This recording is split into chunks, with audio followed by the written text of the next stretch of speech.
ప్రేమ దయ్యం. ఈ ప్రేమ దయ్యాలు ఇప్పుడు ఈ మధ్య తెగ తిరుగుతున్నాయి. పెళ్ళై ఒకళ్ళిద్దరు పిల్లలు పుట్టినటువంటి అమ్మాయి కూడా ప్రేమిస్తుంది అంటే ఆ దయ్యం బట్టి. బైబిల్ లేకుండా వెళ్తుంటది కదా అటు ఇటు, అప్పుడు పట్టేస్తున్నాయి దయ్యాలు. అందుకని మీరు ఎటు వెళ్ళినా సిలువు గుర్తులు వేసుకుని వెళ్ళండి, ఆ దయ్యం పట్టుకుని ఉంటుంది. నేను చాలా సార్లు ప్రార్థన చేసుకొని, తండ్రి నా ప్రభువా, నా భార్య తప్ప నా ఊహల్లోకి ఎవరిని రానివ్వద్దు తండ్రి, యేసు రక్తమే చేయము, యేసు రక్తమే చేయమని ఎన్నోసార్లు సిలువు గుర్తులు వేసుకొని నేను కూడా అగాధంలో కదా వెళ్తున్నాను. జాగ్రత్త, ఆ దయ్యం వదిలించి నిన్ను రక్షించాలి అంటే యేసయ్య పాదాల దగ్గర కూర్చో.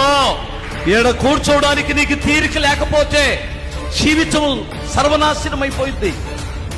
ఎప్పుడైతే దయ్యం పట్టిందో నీకు చర్చికి రాబుద్ధి కాదు.